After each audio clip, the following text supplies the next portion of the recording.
Assalamualaikum warahmatullahi wabarakatuh. Salam sejahtera. Halo, apa kabar Mang Cek Wice, pemirsa PAL TV yang sedang menyaksikan program Jaksa Menyapa. Kembali menyapa Anda dari Studio 2 PAL TV Memang Punyo Kito. Dan tentunya ini sebuah program yang juga sangat dinanti-nanti oleh masyarakat Sumatera Selatan yang ingin belajar lagi mengenai hukum.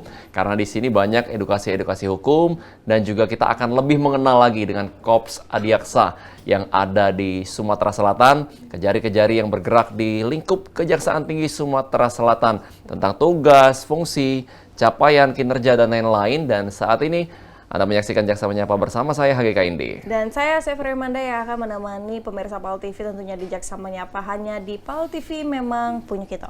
Dan hari ini pemirsa, luar biasa sekali. Tema kita strategi Pitsus Kejari Prabu Mulih menghadapi tantangan kasus korupsi. Karena memang dalam beberapa tahun terakhir korupsi telah menjadi masalah serius di wilayah Prabu Mulih. Mengancam keadilan, stabilitas, dan juga integritas sistem hukum. Tantangan ini juga terutama terkait dalam kompleksitas kasus serta upaya penyelewengan yang terorganisir dan sistematis dalam berbagai sektor pemerintahan dan juga bisnis. Untuk itu sudah hadir tentunya di Studio 2 PAL TV Kasipitsus Kejari Prabu Mulih Bapak Safei SHMH. Salam sehat Bapak, apa kabar? Baik. Baik, luar biasa. Salam semangat Bapak. Semangat. Semangat, wah. Kak Safei, manggilnya Kak PI berarti ya? Iya. Kak PI. Sama dengan Pak JM gitu? Betul. Iya. Ada kembaran ya. Nah, Kak PI, mungkin sebelum kita masuk ke tema kita, ataupun membahas lebih dalam mengenai tugas, fungsi lagi, dan juga capaian kinerja dari Pitsus yang kita tahu ini tadi sedikit di-spill oleh Pak Kajari, lumayan banyak ini pencapaian-pencapaian, bahkan pengembalian uang negara. Nah, sebelum itu mungkin kita mau tahu dulu sosok dari KPI sendiri nih. Kira-kira sudah bergabung berapa lama di Kejaksaan, karirnya sebelum di Kejari Prabu Mulih, sempat kemana-kemana dulu, boleh diceritain silakan. Baik, terima kasih. Assalamualaikum warahmatullahi wabarakatuh. Salam kenal. Saya Safei, selaku Kasipitsus Kejaksaan Negeri Prabu Mulih. Saya sudah 20 tahun sudah dinas kejaksaan.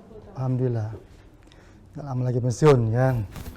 Jadi saya masuk kejaksaan tahun 2002 selaku tata usaha. Kemudian saya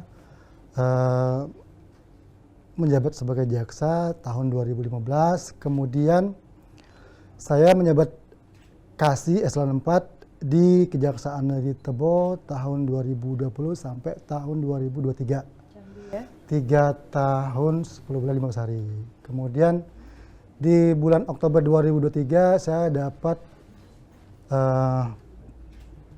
promosi ke Kejaksaan Negeri Prabu Mulih sebagai sebagai Kasipitsus Kejaksaan Prabu Mulih.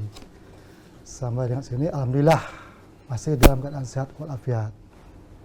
Baik, luar biasa sekali. Tentunya sudah cukup banyak pengalaman. Tuh, 20 tahun, 22 tahun ya. Bukan cukup lagi ya, sudah banyak sekali pengalamannya. Banyak ya, luar biasa. Nah, Kak PI, dari pengalaman-pengalaman yang pastinya sudah 22 tahun ini, dan juga berpindah-pindah tempat, ada kesan-kesan yang mungkin tidak pernah terlupakan di satu daerah yang sampai sekarang masih menjadi pembelajaran yang sangat berharga. Ya, pengalaman yang saya dapatkan, saya sebelumnya di Kejati Jambi pernah juga sebagai tim penyidik. Tim penyidik di Kejati Jambi di bidang Pitsus. Waktu itu Aspisusnya Pak Imran Yusuf, yang sekarang Kasidiknya Pak Imran Yusuf, yang sekarang Aspisus Kejati Riau. Kemudian di tahun 2016 sampai 2020 itu saya ikut selaku tim penyidik, ikut juga melakukan pemeriksaan kasus-kasus BIMTEK di Dewan DPRD Kota Jambi, kemudian pengadaan privatisasi di Provinsi Jambi, kemudian juga Bank BRI Syariah dan kasus korupsi pengadaan barang jasa di Dinas PUPR Jambi. Kemudian juga di Kabupaten Tebo sebagai Kasidatun, saya juga terlibat sebagai tim penyidik di kasus korupsi pengadaan barang jasa pemerintah Dinas PUPR Provinsi Jambi. Saat itu kami selaku tim penyidik melakukan penangkapan dan penahanan terhadap Kabid Bina Marga, PPK dan kontraktor. Alhamdulillah bisa jadi modal sedikit masuk ke jadi pemulih, ikut gabung ke Pak Kajari kami Pak Roy. Wah, Mudah-mudahan bisa. Mudah-mudahan bisa dan harus pasti bisa ya Pak ya. Yes, luar Apalagi biasa. nih Pak Roy ini sangat banyak sekali ya Oh, luar biasa. pengalaman di Pitsus ya Pak ya. Luar biasa. Ada sedikit teladan yang dilakukan atau diimplementasikan dari sosok Pak Roy? Pak Roy itu selama saya 4 bulan di sini Kajari yang luar biasa. Semangat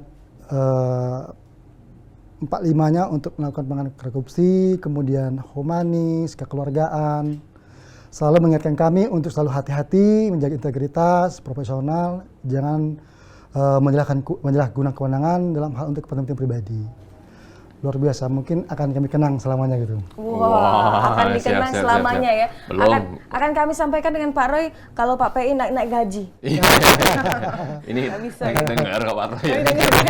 Nah, KPI menarik ini kan selaku Kasipitsus, Ya. di mana seperti disampaikan bahwa memang Pak Kajari ini merupakan orang yang memang spesialis di bidang Pitsus dan lama sekali, bahkan hampir 7 tahun berkarir di KPK.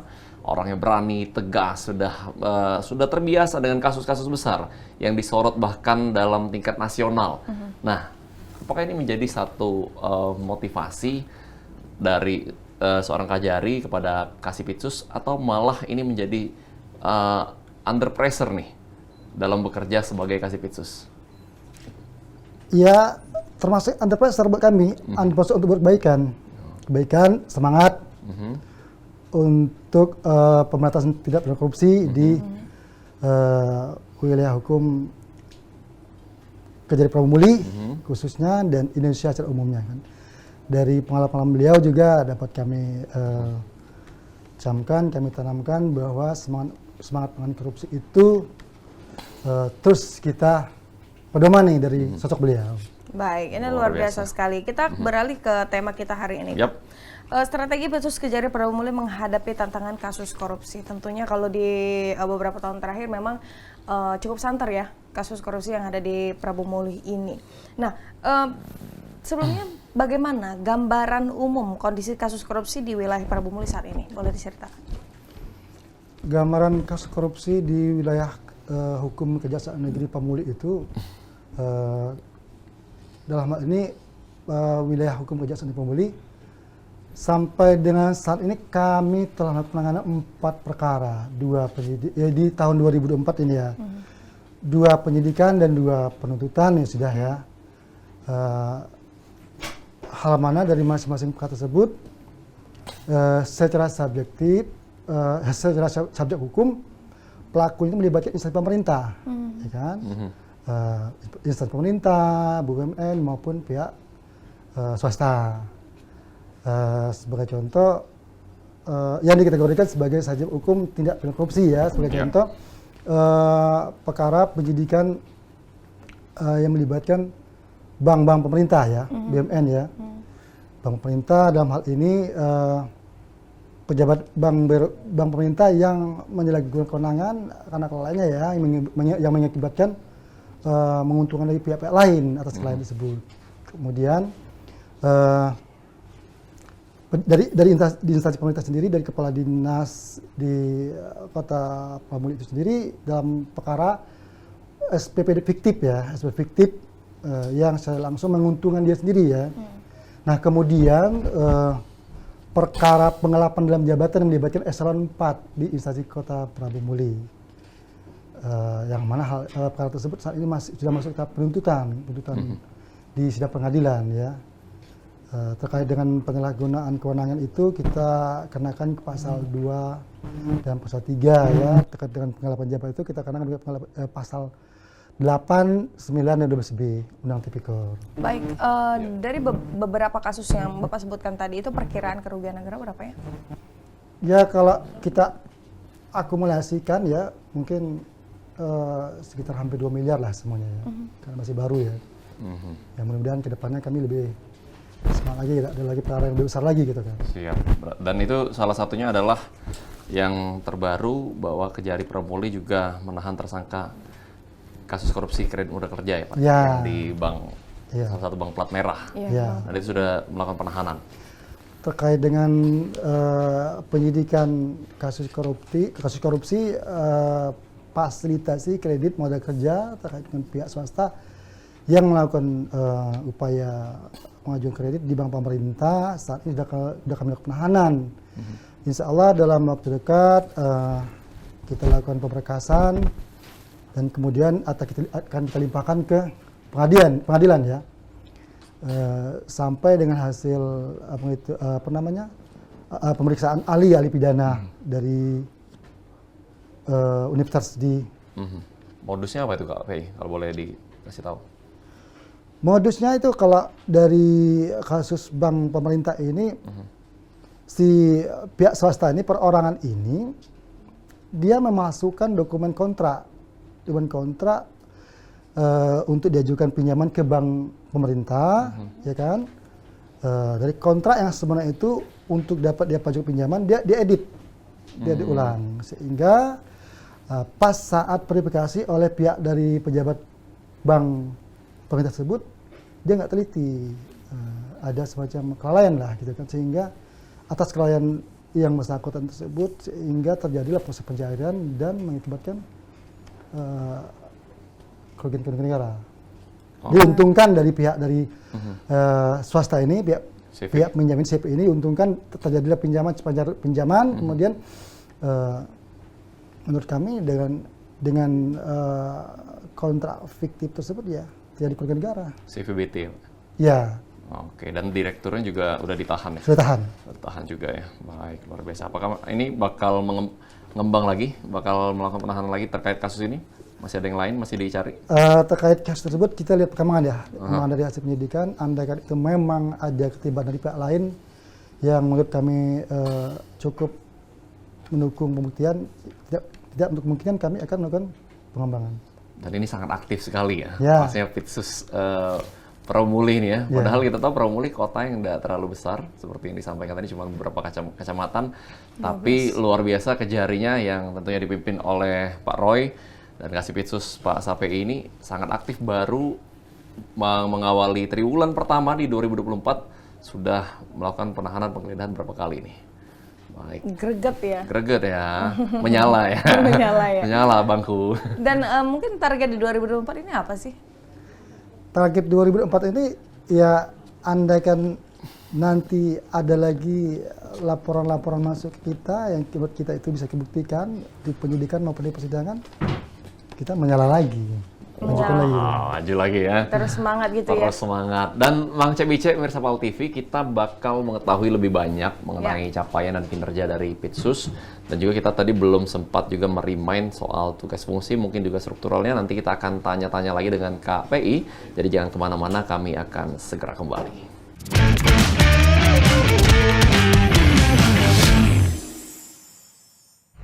Pemirsa masih bersama kami tentunya di Jaksa Menyapa, masih bersama dengan saya Asi dan juga Hagai. Yes, dan hari ini kita masih dengan kawan-kawan dari Kejari Pramuli dan bersama dengan kita edisi sekarang yaitu Kasipitsus dari Kejari Prabu, ada Kak Sapei SHMH. Tadi kita sudah mengenal profil beliau dan juga sedikit pencapaian kinerja dari Pitsus Kejari Prabu yang sudah berhasil tentunya menahan beberapa tersangka terkait kasus-kasus korupsi yang melibatkan bank plat merah dan juga pihak swasta yang ada di Pramuli. Dan ini sangat gencar tentunya pemirsa.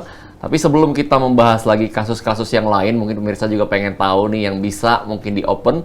Silakan mungkin nanti disampaikan KPI yang masih dalam penyidikan atau yang masih harus di-keep juga nggak apa-apa, nggak usah disampaikan. Nah, kita pengen tahu lagi ataupun mengingatkan pemirsa mengenai struktural dari Kasipitsus ini sendiri, Kak. Boleh disampaikan mungkin di bawah Kak Kasih. Oke, baik.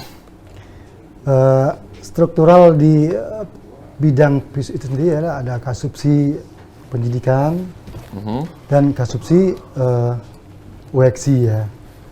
Itu pun, namun di bidang kami saat ini kebetulan dua bidang tersebut kosong. Oh, masih belum kosong. ada penambahan. Oh, Ya, itu. Nggak bisa saya tambah lagi karena masih kosong kan. kosong berarti ya. Dan staf ataupun jaksa fungsional. Nah, kebetulan di bidang Pisus Kejaksaan Negeri Permuli ini luar biasa jaksa-jaksanya.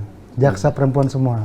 Wah, Sri Kandi ya. Iya, Sri Kandi semua. Itu super power semua itu, totalitas. Woi, Totalitas dalam penyidikan, totalitas dalam persidangan. luar Baik, biasa itu ya. luar Dan biasa. ini berarti dari Kasih itu sendiri SDM-nya kurang nih, Kak Pei? Kalau untuk jaksa pas cukup. Cukup. Tapi kalau untuk tata usaha ya kita masih kekurangan lah. Masih Kekurangan kekurangan kita ya. 2 atau 3 lagi lah kan. Tapi Tapi apa- dengan keadaan sekarang masih bisa diatasin. Masih bisa ya? Masih terhandle ya. Iya. Baca diatur Kak ya? Baca Iya, terganggu. iya, iya. Baik, ini luar biasa sekali. Tadi KPI sudah menceritakan ada beberapa kasus yang menjadi prioritas dan juga sekarang dalam masa proses ya penyidikan ya. Dan juga ini luar biasa. Tapi apa saja sih tantangan untuk menghadapi dalam penanganan kasus korupsi di Prabu ini?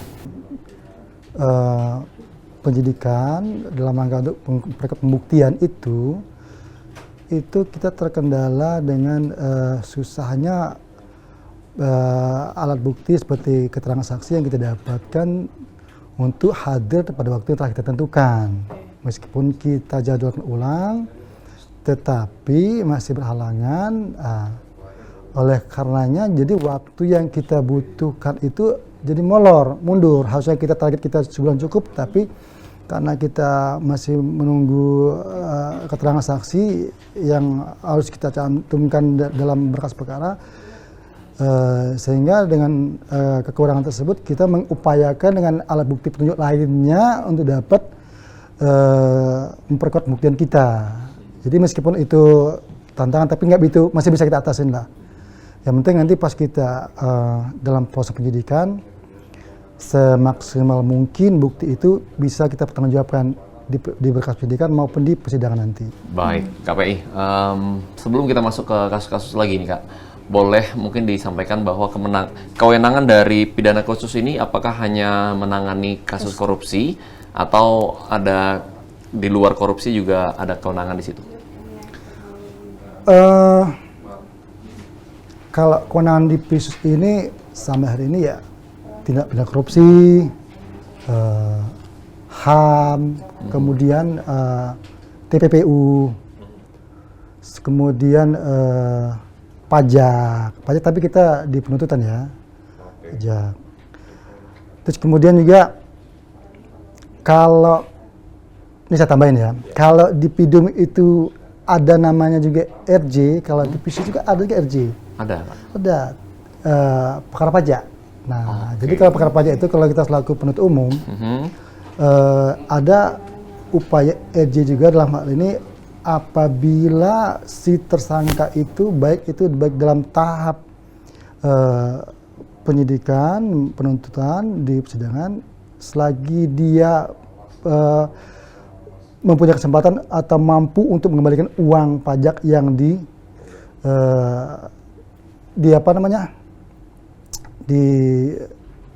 korupsinya, itu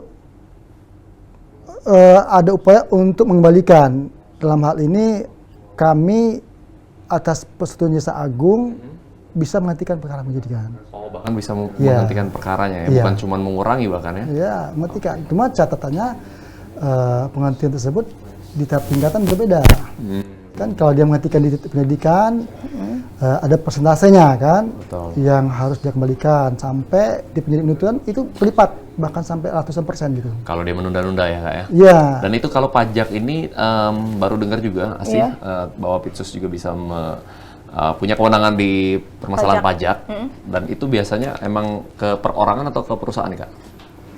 Lebih. Pajak itu sampai hari ini ya pernah kami tadi ya perusahaan sih, perusahaan yang menunggak pajak gitu kan, menunggak pajak, kemudian oleh penyidik pajak ditangani melimpahkan perkara penuntutan kita ke penuntutan. Udah pernah KPI ngurus? Kalau untuk di Prabu belum, tapi sebelumnya waktu saya di Jambi sudah pernah. Oh udah pernah ya? Iya. Luar biasa. Karena memang di Prabu ini kan banyak sekali perusahaan-perusahaan ya, namun perusahaan besar ya. Iya.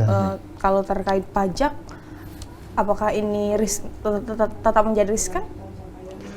Ya kalau pajak ini selagi itu ada pelimpahan penyidikan pajak dari penyidik pajak itu sendiri, itu pasti kita tanganin. Tapi sampai ini belum ada ya. Belum ada ya, masih aman dan kondusif ya. Nah, KPI kalau makan pempek, makan limo ngaku tigo tuh masuk kasus korupsi dah ya? Itu bibit-bibit Korupsi korupsi. juga, tapi korupsi juga. makanan. Oh, korupsi Makanan. makanan. Makan limo ngaku dua nah ya. Intermezzo saja KPI ini, tapi bagaimana kebijakan dan juga strategi khusus nih dari Pitsus Kejaksaan Negeri Prabu terkait kasus-kasus yang ada di Prabu dan sekarang yang lagi ditangani? Kalau kebijakan itu sendiri ya itu di level pimpinan ya. Di level pimpinan berbeda, level Kajati, level Kajari, itu kan. Nah, kalau di level pimpinan di Kejari kami kaitan dalam penanganan perkara itu andaikan perkara itu umpamanya nilai kerugian tidak begitu signifikan gitu kan, kita lihat dulu ada niat jahat atau enggak, ada niat jahatnya dari pelaku ini atau cuman kelalaiannya sehingga menyebabkan kesalahan administrasi gitu kan. Pasti. Nah kalau cuman kesalahan administrasi kita upayakan itu kita limpahkan ke APIP, Inspektorat. Dalam artian kita juga membuat efek jerah bagi pelaku ini untuk mengembalikan kerugian negara. Oke. Ya kan? Nah, kemudian satu sisi apabila itu emang ada niat dia itu, niat jahatnya itu ya. Iya. Emang niat jahat emang sengaja untuk korupsi, ya tetap kami naikkan. Gitu. Menseranya dilihat ya Kak ya. Iya. Nah, kalau banyak nggak yang memang maladministrasi ini Kak kasusnya? Mereka nggak ada niat sebetulnya. Nah, kita mengukurnya itu kan juga seringkali sulit juga nih ukurannya ada niat atau enggaknya ini kan. Nah, itu selama KPI sebagai bergerak di Pitsus ini sering mengalami maladministrasi dan kalau memang dinilai bahwa memang dia hanya salah administrasi, apakah itu perkaranya dilanjutkan atau tidak? Tergantung. Kalau salah administrasi itu kalau kita lihat memang makanya kita tim penyidik kita kan kita gali informasi, kita perdalam. Andai kan itu memang kelalaian atau ketidaksengajaan, kemudian kerugian negaranya juga nggak begitu signifikan, ya tetap kita kembalikan ke APIP ya, Inspektorat ya. Jadi kewenangannya di APIP nanti ya Kak ya? Ya, kalau gitu limpahkan kepada. Baik. Nah, kalau untuk di Prabu sendiri Kak, banyak nggak nih terima laporan-laporan dari masyarakat? Masyarakatnya aktif nggak nih untuk melapor atau mungkin dari LSM terkait kasus-kasus korupsi yang ada di Prabu? Memang hak masyarakat itu diatur di PP 43 tahun 2018 ya tentang peran serta masyarakat dalam melaporkan kasus korupsi ya. Situ di PP 43 2018 itu sendiri diatur sebagaimana di pasal 8 itu ya. Masyarakat boleh melapor dengan catatan dia memiliki identitas jelas. Itu syaratnya ya Kak? Ya, punya KTP, punya KTP, kemudian kalau dia dari lembaga swadaya masyarakat, dia terdaftar di Kesbangpol. Nah, kemudian dia didukung dengan bukti-bukti yang disampaikan kepada kita itu yang menurut kita itu dapat kita pertanggungjawabkan baik itu di penyidikan maupun di penuntutan. Nah, kalau di Prabu sendiri sampai hari ini ya masyarakat itu sangat cukup memberikan dukungan kepada kami ya, khususnya terhadap wartawan ya kaitan-kaitan dengan kasus korupsi ini. Mereka juga menanyakan perkembangan penyidikan di penuntutan. Ya, di situ kita lihat bahwa memang bukan cuma masyarakat, wartawan pun juga mendukung kita gitu kan. Dan alhamdulillah hari ini cukup ada nilai positif dari masyarakat terhadap Kejaksaan Negeri Prabu Muli. Betul, Aktif, tapi belum ada masyarakat juga memberikan informasi. Ada, melalui laporan tertulis sampai ke kita dimasukkan lewat PTSP, kemudian secara lisan juga menyampaikan kita, kemudian kita catat, register, baru kita buat ketelaahan itu. Ada ya, berarti masyarakat Prabu ini cukup aktif dan ya. juga cukup melek ya tentang upaya-upaya hukum ini ya. Dan ini bagaimana nih Kak untuk memperkuat keharmonisan dari Pitsus dengan Intel dan juga Pidum atau mungkin APH di instansi vertikal lain dan OPD? Kita selalu berkoordinasi dengan bidang-bidang lain ya, bidang-bidang lain dalam hal ini terkait dengan penanganan yang kita perkara yang kita tangani gitu ya. Kita koordinasi dengan bidang-bidang datun ataupun bidang intel. Sebelum itu kita masuk ke lebih dalam baik pendidikan maupun pendidikan, kita koordinasi kaitannya apakah intel ada pendampingan ataupun Datun ada penampingan, karena penampingan yang kita sampaikan tersebut jangan sampai kami masuk melakukan penyidikan padahal ini kegiatan sudah didampingin sama bidang-bidang intel itu. Jangan sampai ada konflik of interest gitu kan. Berarti keharmonisan atau mungkin sinergi ini berjalan dengan baik ya, khususnya dengan Intel ya. Ini kan sangat bersinergi nih dengan Intel ya kan.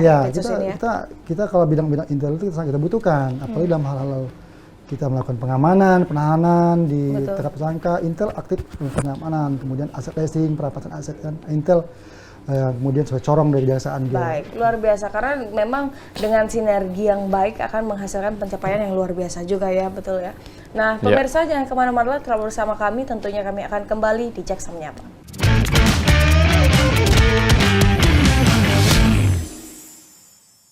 Ya, pemirsa, Anda masih menyaksikan Jaksa Menyapa dari Studio Dopal TV Memang Punya Kita, dan hari ini masih bersama dengan Kak Safei, SHMH, selaku Kasipitsus Kejari Prabu Mulih. Kita sudah ngobrol banyak hal mengenai capaian kinerja dan juga profil beliau, strategi-strategi yang dilakukan, dan kita akan lanjut lagi di segmen ketiga ini. Dan terus jadi saksikan terus Jaksa Menyapa bersama dengan Kak Safei. Lanjut lagi kita, Kak Safei? Lanjut. Oke, nah bisa bicara masalah strategi nih. Gimana strategi yang diterapkan Kasipitsus Promulih dalam membangun public trust, kepercayaan masyarakat, dan kerjasama dengan masyarakat dalam upaya pencegahan dan pengungkapan kasus korupsi di Promulih. Oke, terima kasih. Terkait dengan pencegahan tuh kita bidang Pitsus berkoordinasi dengan bidang Datun dalam hal ada kegiatan penampingan pada bidang Datun maupun bidang intelijen ya. Pada saat kegiatan penampingan bidang Datun itu terkait dengan kegiatan pengadaan barang jasa, kemudian ada PPS di bidang intelijen, kaitan juga dengan pekerjaan strategis. Nah, di situ kita tim jaksa penyidik juga dilibatkan oleh bidang Datun untuk ikut sebagai tim. Nah, di saat itu kita sampaikan momen kepada para pelaksana kegiatan pengadaan barang jasa tersebut, yaitu kontraktor, baik kontraktor maupun kepada pihak instansi pemerintah yang melaksanakan kegiatan tersebut. Kita sampaikan bahwa mereka dalam melaksanakan kegiatan pengadaan jasa yang menggunakan keuangan negara harus tetap mempedomani aturan yang berlaku. Jangan melakukan penyimpangan dalam pelaksanaan kegiatan tersebut, mulai dari lelang, pelaksanaan maupun pelaksanaan pencairan. Karena itu peluang terbuka lebar peluang itu bagi kontraktor maupun dari pihak instansi pemerintah melakukan korupsi. Contohnya, pihak kontraktor itu pada saat melakukan pekerjaan di lapangan ada potensi dia melakukan kecurangan. Pada saat pencairan itu dibayarkan 1%, tapi di fisik di lapangan itu ada pekerjaan yang dibayarkan tapi tidak dikerjakan, ya kan? Nah, seperti pekerjaan jalan, ada pekerjaan jalan ya, aspal ya, ada pekerjaan agregat A yang di SPM atau SP2D dibayarkan tapi fisiknya dapat tidak kerjakan. Ya. Nah, seperti itu. Nah, itu kita terapkan kalau di bidang Datun itu mau di Intel disampaikan tetap mempedomani aturan yang berlaku. Kemudian kita publikasikan ke media biar masyarakat juga tahu. Berikutnya masyarakat dapat mengakses informasi tersebut. Dalam hal kami selaku bidang Pitsus memberikan pendampingan kepada pemerintah maupun pihak pelaksana kegiatan pengadaan jasa. Berarti mengawasi proyek-proyek atau pekerjaan-pekerjaan yang tidak sesuai dengan RAB ya? Ya. Betul. Baik. Ya? Dan itu udah banyak nih Kak melakukan pendampingan hukum terkhusus dari kolaborasi dengan Datun. Sudah banyak nih dengan instansi-instansi pemerintah. Ya, kalau di Prabu Mulih ini kami tim jaksa itu dilibatkan di bidang Datun itu ya aktif. Ya, aktif baik di pendampingan hukum di pengadaan jasa maupun pengembalian kerugian negara yang belum dibayarkan oleh kontraktor-kontraktor. Betul sekali, dan tujuannya cuma satu, untuk memberikan rasa adil itu ya. Ya.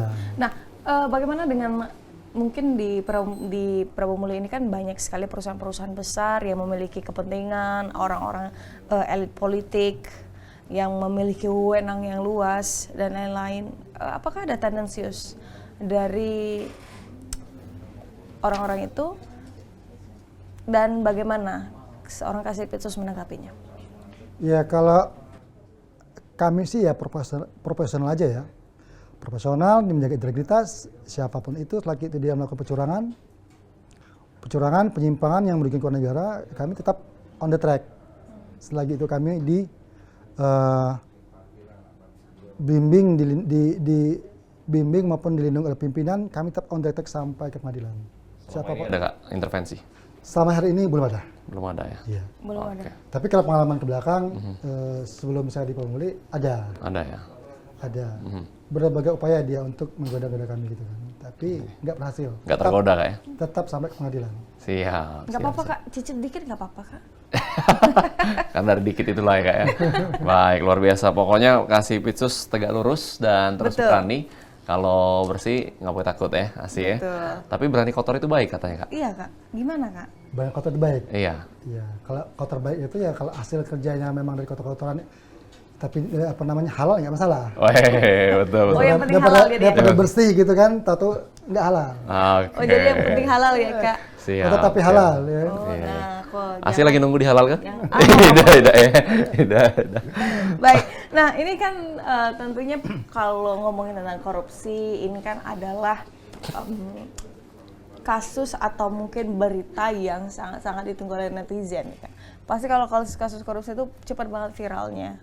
Nah itu bagaimana Kak, koordinasi dengan media massa yang mungkin ada permintaan dari objeknya untuk, aduh jangan deh ini diviralin gitu-gitu. Ada nggak? Kalau kami sih di kejaksaan itu sendiri dalam melakukan penanganan korupsi itu ya kami sebagaimana Kejaksaan Agung ya, Kejaksaan RI itu kalau kita tidak viralkan, masa nggak tahu kita nggak kerja. Harus viralkan bahwa masyarakat tahu kita kerja loh. Benar, korupsi ini kita serius gitu loh kan. Oh berarti juga diviralkan ini salah satunya untuk menjaga public trust ini Iya. juga ya? Betul. Kalau kita nggak publishkan itu nanti masyarakat nggak tahu, nggak kerja gitu kan. Betul. Itu. Setuju, karena seperti Pak Kajari bilang bahwa media ini adalah merupakan pilar bangsa. Wow. Wah, masih ingat saya Pak Roy? Media pemersatu bangsa? Bukan, memang punya kita baik.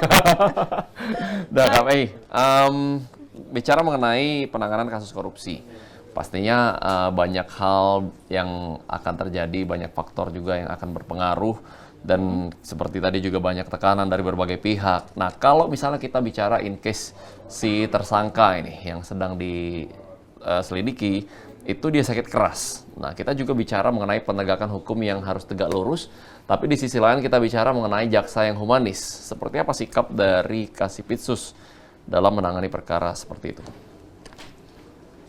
Kita kan tujuan untuk pembuktian ya. Siap. Yang penting kita itu perkara itu terbukti. Kita perjuangkan, kita dalami di proses penyidikan dan dapat kita buktikan pengadilan. Mau itu dia sekeras apapun ke kita kan, yang penting kan kita gosok-gosok dia, yang penting dia ngaku. Ya kan? Nah, Jin aku Kak digosok. yang penting dia ngaku kan. Margin. Nah, kalau kita kerasin nggak akan ngaku dia kan. Betul, betul, betul. Maksudnya dalam hal ini si tersangkanya sakit keras, Kak? Sakit keras Kak? Ya, lagi sakit nih. Apakah ini Apakah masih akan terus? vakum dulu?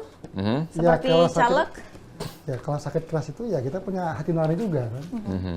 Ya paling nggak kalau sampai dia sembuh kita pending dulu. Oke, berarti waktu dia sakit keras kita doain dia cepat sembuh, Kak ya? Iya. Iya. Jangan sampai meninggal. Jangan sampai meninggal, karena kalau meninggal Putus. ya, nggak berhenti ya. Nah, itu Hukum menarik. akhirat Kak yang Hukum akhirat yang akan berlaku. Tetapi mengenai penyitaan aset, apakah masih berjalan ketika si tersangka meninggal?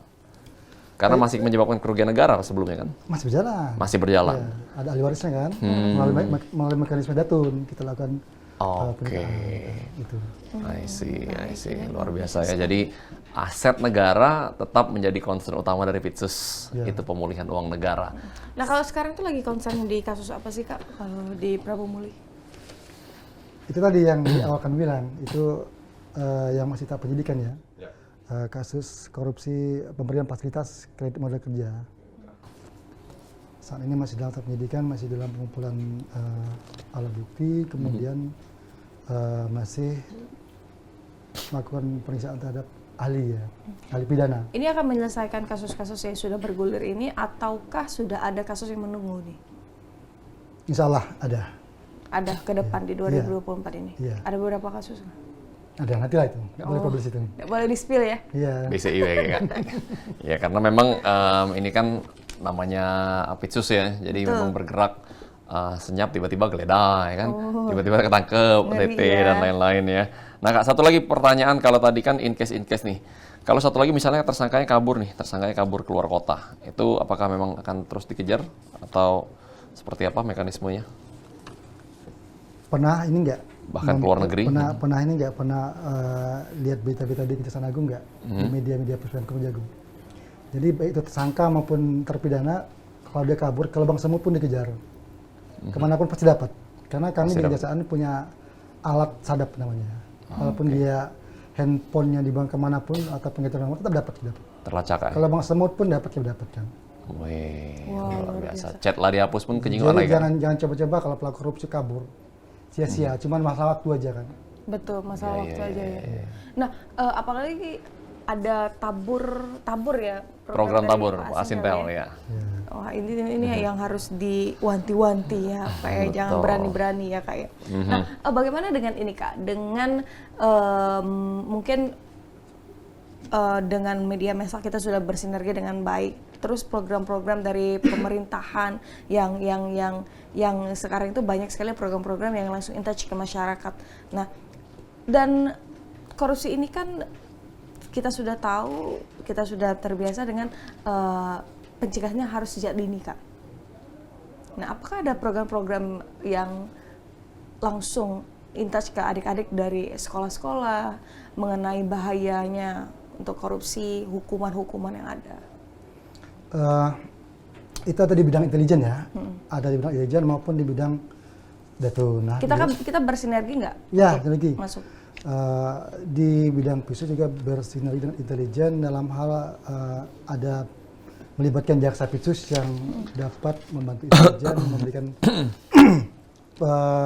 penanganan hukum di sekolah-sekolah maupun di masyarakat dalam hal pencegahan itu sampaikan di situ ya bahwa perbuatan-perbuatan korupsi itu dilarang dan dapat sanksi apa yang mereka gitu kan. Kemudian itu aja. Baik, bagaimana dengan inovasi dari teknologi? Kalau inovasi dari teknologi ya salah satunya kalau kita di Kejaksaan ya saat ini memanfaatkan teknologi seperti Zoom ya kalau kita melakukan pemeriksaan ahli gitu kan.